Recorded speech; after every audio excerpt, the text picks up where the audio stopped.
sabías que tenemos una cápsula del tiempo con más de 50,000 unidades de resguardo en la Secretaría de Cultura Jalisco? El día de hoy, desde aquí, desde el parque y el templo de San Sebastián de Analco, en el barrio de Analco, platicaremos con esas personas que hacen posible que nosotros tengamos ese resguardo y que podamos verlo el día de hoy. Yo soy Nicole Cano, esto es Cultura TV, un programa de la Secretaría de Cultura Jalisco, y el día de hoy aquí en tu pantalla. Comenzamos. Carmen Pedraza Rodríguez, soy licenciada en Historia.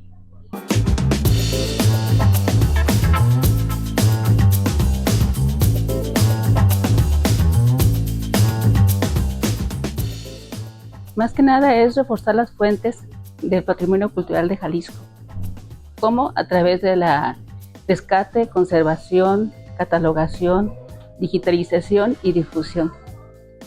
Bueno, es un centro documental especializado en cultura, por supuesto, y lo tenemos dividido en 4 secciones, que son fondos de arquitectos, ingenieros, historiadores. Tenemos otro de acervos, que son una colección de 3,000 expedientes de artistas plásticos y visuales. Luego tenemos otra sección de Tierra y Gente de Jalisco, que es un proyecto que se hizo de frente a Jalisco para hacer una difusión en Jalisco. Estos son como 3,000 diapositivas que están digitalizadas y muestran a Jalisco en todos los aspectos, desde arquitectura, artes plásticas, los niños, actividades, cultura, industria, etc. Eso fue itinerante, esa exposición estuvo en todo el mundo en los años 70. Pues con mucha paciencia el lugar, ¿no?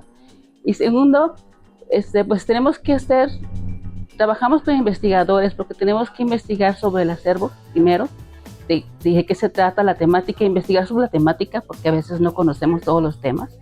En este caso, por ejemplo, si hablamos de arquitectura, investigamos sobre la temática de arquitectura en Jalisco, si estamos hablando de ese tema. Luego tenemos que hacer investigación de quién creó el archivo, de los personajes y el contexto histórico en que se desenvuelven, a la vez que vamos limpiando cada uno de los expedientes que contiene el acervo. Y ahí nos vamos dando cuenta qué información contiene y cómo podemos clasificarle. Hacemos una clasificación provisional de cómo puede ser, y si hay un principio de procedencia, respetar cómo lo tenían originalmente el acervo. Y luego ya después se hace una ficha descriptiva donde se hace una descripción de cada uno de los expedientes, características, contenidos y todo. Y posteriormente se organiza físicamente, se coteja que efectivamente la información de la base de datos que se conformó sea lo que tenemos en físico, y ahí limpiamos algunas asperezas, y después se digitaliza. Este proceso no lo hemos llevado en todos los fondos, damos con algunos, como el de Rafael Ursúa, que está digitalizado 100%, y algunas otras áreas. Y de ahí empezamos con la difusión. A través de los catálogos se hace una difusión de los contenidos, porque es parte de nuestro vivir diario. Acuérdense que nosotros de historia es como el producto de cómo somos nosotros, es como cuando conservamos nuestro álbum familiar y cartas o experiencias, y es el producto que nosotros reflejamos todo eso. Y a veces desconocemos el porqué de las cosas y es importante conservarlo. Pues tenemos varias, entre las más importantes considero que son los expedientes de los artistas, los carteles del Teatro Degollado, el fondo fotográfico, que tenemos como 20,000 imágenes, las partituras, los planos, y los fondos que nos tenemos en comodato también son importantes. Bueno, y tenemos temáticas y sobre cada una de las dependencias que pertenecen a la Secretaría de Cultura, que también creo que sin demeritar a ninguno, son los más importantes. Bueno, los carteles degollados son de 1919 hasta los 70. Claro, no están todos, pero la gran mayoría. Esto fue un proyecto de un administrador que hizo esta colección. ¿Y qué tenemos en los carteles? Pues la vida de Jalisco en la cultura. Por ejemplo, hay carteles de todos los aspectos, desde teatro, música,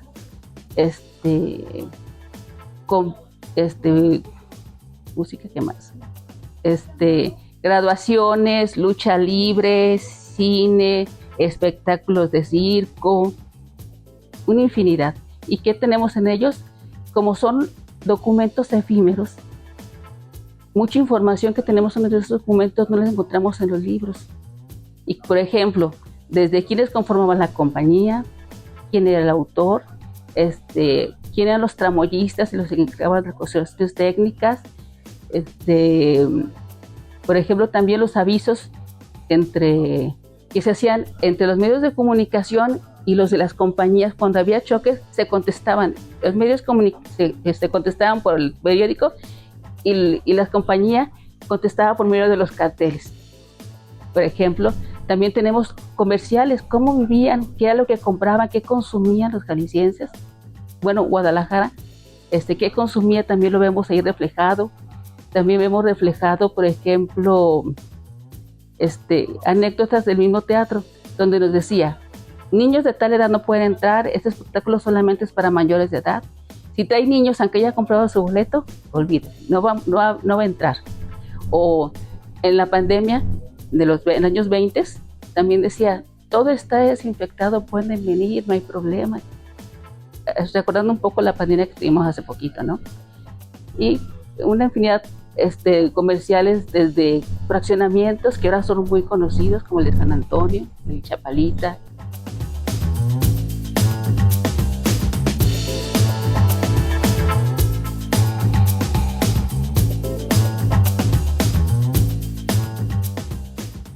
Es un juicio en la Real Audiencia referente al santuario Jesús Nazaret, sobre los litigios sobre las tierras. Es un juicio que tiene como unas 300 páginas, donde hacen todo el proceso y de la conclusión de cómo quedaron. Todavía existe ese santuario. Es una colección, tenemos 1518 registros, donde tenemos desde, partituras, la mayoría son de piano, tenemos manuales, ejercicios, teoría musical, de diferentes, abarca desde 1844 hasta 1955. Era tan cuidadosa que ella misma juntaba todas y hacía su propio libro. De la colección, por supuesto, no que lo hubiera publicado ella, ¿no? Y hay varias que algunos autores reconocidos, como Iturbide, le dedicaban algunas melodías a ella. Es un archivo muy amplio y muy conocido, ¿verdad? Bueno, tenemos desde sus pininos cuando empezó a ser ingeniero, los dibujos que hacía, dibujaba muy bien, sus planos, sus proyectos, los ponía en láminas, por ejemplo, y ponía el plano, las fotografías y una pequeña explicación de eso. Y aparte, no nada más eso, tiene una colección de postales de todo el mundo, muy interesante, de arquitectura, y de diferentes paisajes, que también sería bueno ir a conocer, ¿no? Bueno, tenemos una fototeca. Dentro de la fototeca tenemos como 20,000 imágenes, pero del archivo que me estás hablando es el de Carlos Pérez Serviester. Claro, no son fotografías tomadas por Carlos Pérez Serviester. Por ahí hay una anécdota referente a eso, ¿no? Pero reflejan el desarrollo de la ciudad desde el punto de vista arquitectónico, paisajes. Es básicamente Guadalajara, Chapala y Zapopan. Abarcan de finales de 1800 hasta como los años 50 aproximadamente. La mayoría son en blanco y negro, muy pocas a color, pero sí hay toda una evolución porque muchas de esas construcciones ya no las tenemos. Normalmente son investigadores o personas que están haciendo trabajo de licenciatura, sus tesis, pero está abierto al público en general. Quien desee venir a conocer o ver fotografías puede venir sin ningún problema, es entrada libre. Lo ideal es tener aire acondicionado y todo eso, pero lo importante es mantenerlos estables en la temperatura. Afortunadamente, el lugar donde estamos no tiene problemas de humedad y eso ayuda mucho. Con que, y lo estamos monitoreando constantemente, es limpieza y poner las medidas de preservación y conservación en cuanto a las guardas de primero y segundo nivel, que es lo que nos ayuda a conservarlos. Es importante conservarlos y más que nada cuando los ves y dices, ay, esto no lo sabía, o te imaginas, si vemos por ejemplo, las fotografías, te imaginas qué pensaba la persona en este momento, o las actitudes, o cómo sería la ciudad, imaginas caminando, yo sí me figuro, ¿no? Me imagino. Y diario ves detalles diferentes. Por ejemplo, si vamos a los carteles, empiezas a leer el cartel y dices, ay, mira, comían esto, consumían esto, y qué chistoso hacían recorridos en la ciudad que nunca me imaginé que lo hicieran. Por ejemplo, hay películas que no sabía que habían hecho sobre Guadalajara y que no se han difundido, por ejemplo. Tenemos el testimonio, hay que investigar dónde están esas grabaciones, ¿no? Sí, pero sí es muy interesante.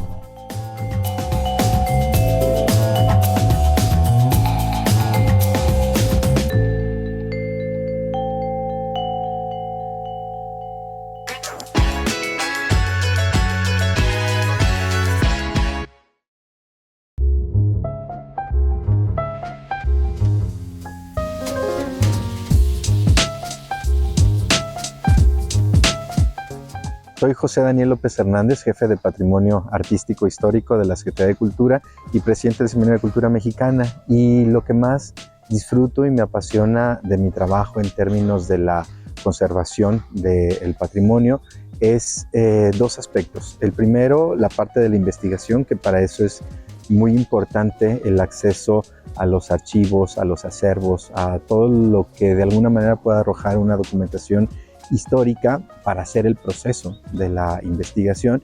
Y la segunda parte que también me apasiona, que sería como el resultado o el producto de esta investigación, es la parte de la difusión.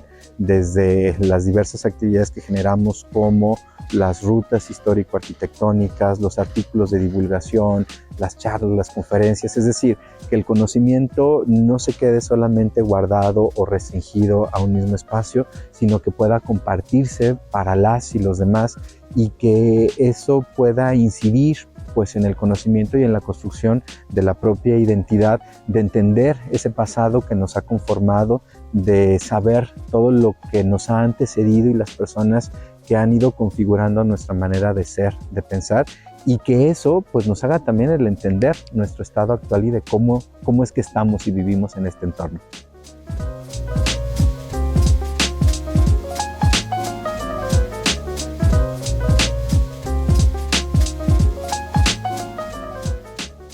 Hay una frase acuñada por Octavio Paz que dice que la arquitectura es el testigo insobornable de la historia, y entonces me parece que en los vestigios tanto arquitectónicos como en los archivos, en la documentación, está ese vestigio ineludible de un pasado que nos habla también de un presente.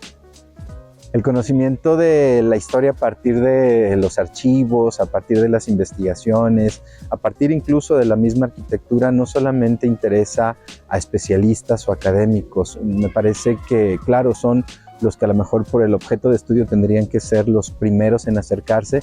Sin embargo, el hecho de que pueda estar abierto para todas y todos quienes tengan el interés por conocer el pasado es indispensable. Por eso tiene que ser de un acceso abierto y general para todos y todas.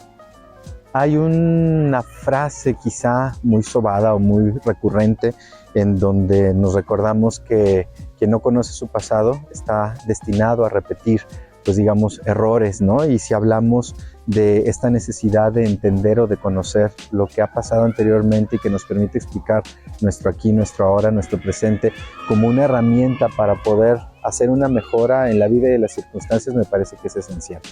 Como individuos, como sociedad, lo que debemos de hacer para mantener viva la memoria es difundirla y conocerla. Algo que también es, digamos, como un lugar común en términos de frase, es que nadie valora lo que no conoce. Entonces, en el momento en el que nosotros podemos acercarnos, ya sea a un documento, a una casa, a un elemento arquitectónico, una escultura, una pintura, que nos hable de un pasado que sea significativo para nosotros, pues nos permite justamente valorarlo y sobre todo reconocerlo y conservarlo. Por eso es importante. En términos de pasado, pues podríamos hablar de lo que es un pasado inmediato y un pasado, pues digamos, de tiempos más anteriores. Sin embargo, me parece que ambos tienen una importancia significativa. Sin embargo, el pasado inmediato no alcanza a ser tan registrado o no alcanza a consignarse a lo mejor en algún documento, sobre todo en la época de la inmediatez en la que vivimos, en la que buscamos siempre estar en un consumo rápido y expedito. Quizá no hay tanto registro como lo podemos encontrar en tiempos pasados. Me refiero particularmente a archivos, a documentos antiguos, a vestigios que de alguna manera quienes nos antecedieron dejaron ese registro y nos permite acercarnos a él. La relatividad del tiempo es muy singular porque quizá lo que pasó ayer, antier, el mes pasado, no nos dé la oportunidad de darle como un valor como a lo mejor a lo que pasó hace 2 siglos. Sin embargo, en este término de lo relativo habrá que pensar que generaciones futuras estarán valorando, consignando lo que ahora registremos o de lo que ahora dejamos vestigio y que a lo mejor dentro de 100 o 200 años va a ser importante. Por eso considero que es necesario tener esa valoración tanto del pasado inmediato como de aquello que aconteció siglos atrás.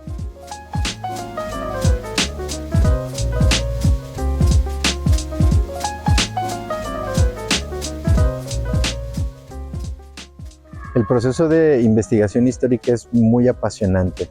Ciertamente hay fuentes primarias a las que podemos acudir y eso lo encontramos precisamente en los archivos históricos, en los centros documentales, en los espacios que nos brindan el acceso a la información de manera escrita. Está también la historia oral, está también la memoria gráfica, me refiero a la fotografía, a los videos. Y todos estos elementos nos ayudan pues justamente a tener este acercamiento, un hecho histórico, y a encontrar pistas o elementos que se van ligando.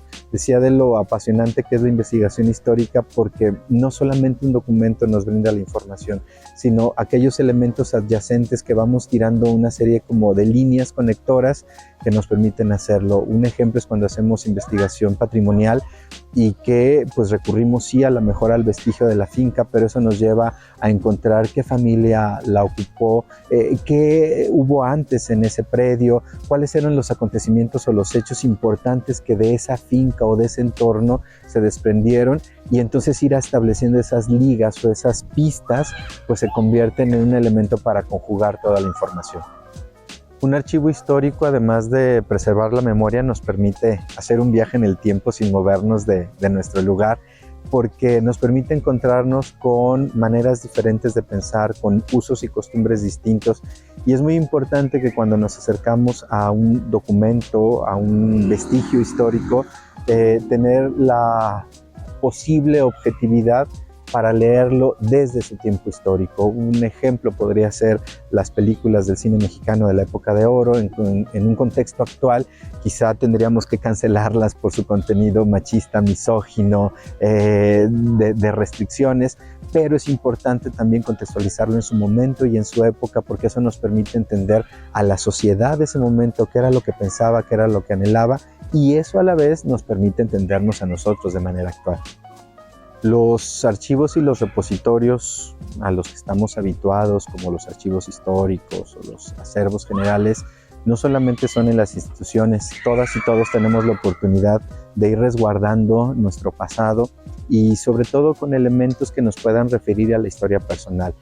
Una fotografía quizá de los bisabuelos, a lo mejor alguna carta que pudo ser una correspondencia, una misiva con las personas con las que guardamos algún afecto, algún objeto, sobre todo en esta época en la virtualidad en donde tenemos un teléfono lleno de fotografías, pero quizá en lo efímero que pueden resultar el hecho de mantener un objeto que nos vincula con un recuerdo personal y que va dándole ese sentido por supuesto al objeto, pero también al recuerdo y a la memoria personal.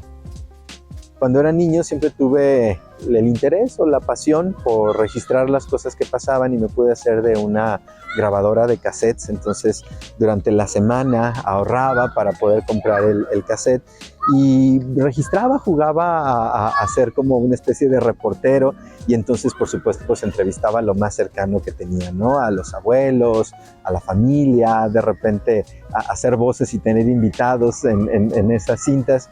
Y con el paso del tiempo vuelvo a dar con ellas y entonces me encuentro que es pues el registro y lo que para mí más fue significativo de la voz de mi abuelo, a quien pues siempre le tuve una gran admiración y que siempre estuvo pues como un elemento importante de mi formación. Y claro que en ese momento pues no contábamos con la tecnología de los celulares, de registrar pues en video o en audio, y al encontrar esas cintas donde podía escuchar su voz, pues fue traerlo a un presente, y un presente emotivo. La invitación para nuestras amigas y amigos a que detengan un poco lo vertiginoso de la vida y que registremos esos momentos. Me pasa mucho cuando acudimos a eventos públicos en donde lo primero que vemos es una marea de celulares captando, y que ciertamente se hace un registro, pero también la invitación es hacer el registro de lo cotidiano, del día a día, y registrarlo sí desde el documento, pero también desde la mente y desde el corazón, puesto que eso nos va definiendo como personas, como individuos, y también recordar que tenemos el acceso a un sinnúmero de herramientas como los archivos, como los centros documentales, como los repositorios fotográficos que nos ayudan en la reconstrucción de esa historia personal y sobre todo de la construcción de una memoria colectiva que nos ayuda a generar identidad y pertenencia.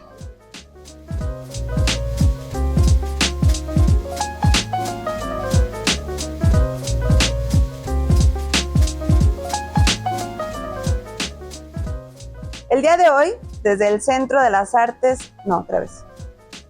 Documental de las Artes de Jalisco. Centro Documental de las Artes de Jalisco. Vale. El día de hoy, desde el Centro Documental de las Artes de Jalisco, aquí en el Centro Cultural Patio de Los Ángeles, no solo vimos fotos, no solo vimos partituras, no solo nos mostraron parte de nuestra historia, nos mostraron parte de lo que somos, de lo que fuimos y de lo que probablemente seremos en un tiempo. Yo soy Nicole Cano, esto fue Cultura TV, un programa de la Secretaría de Cultura Jalisco, y gracias a Jalisco TV por el espacio. Si quieres saber todo lo que Cultura Jalisco tiene para ti, sigue nuestras redes sociales, no te pierdas de nuestros eventos y todo lo que tenemos para ti. Nos vemos para la próxima.